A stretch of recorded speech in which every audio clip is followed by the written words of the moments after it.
Ndabasuhuje aho muherereye hose, amahoro y'Imana abane namwe.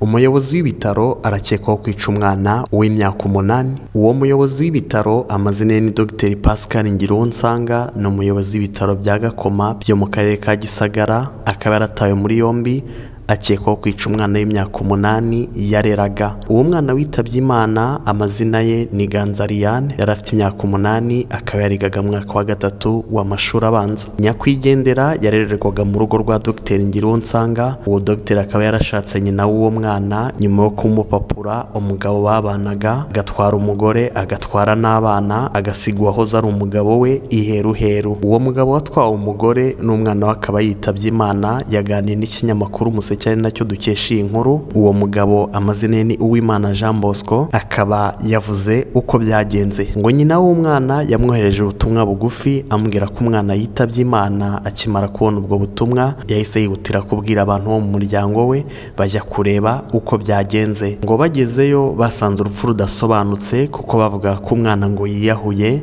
Bibaza ukuntu umwana w'imyaka 8 yaba yiyahuye kuko ngo basanze ibimenyetso bidafatika. Ngo bavuga ko umwana yinigishije furari kugeza apfuye, ariko bakumva ari ibinyoma. Ngo Dr Ngiruwonsanga ngo none wamubonye bwa mbere ngo yaragiye kujugunya imyanda, akibaza ukuntu ari we agiye kujugunya imyanda, ngo kandi afite abakozi 2, akumva ari ibintu bidasobanutse. Uwimana Jean Bosco avuga ko akurikije uko yabonye umurambo bigaragara ko umwana yanizwe atiyahuye.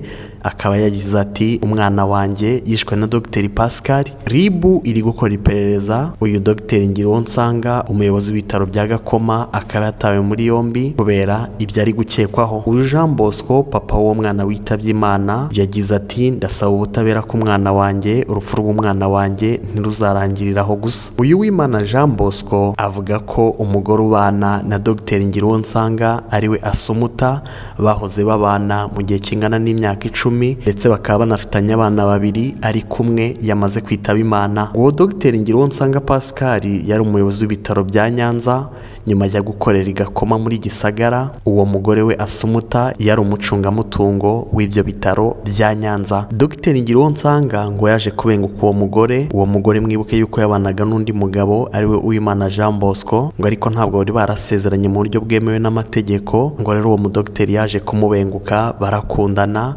birangira mupapuye uwo Jean Bosco, bajya kubana, agenda ajyanye n'abana 2. Uyu Jean Bosco asaba abana be barabamwima. Uyu Dr Ngiruwonsanga yakoreraga Gisagara ariko urugo rwe rukaba ruri i Kigali, ari naho umwana yaguye. Uyu Uwimana Jean Bosco afite n'agahinda gakomeye ko kuba yaratwawe umugore yakundaga cyane. Akaba hari aho yagize ati Dr yari inshuti y'umuryango, birangira nsenyeye urugo anatwara n'abo bana, nawe asenyurwe ata umugore. Uyu Dr Ngiruwonsanga Pascal nawe yari afite umugore, aramuta asanga uyasumuta.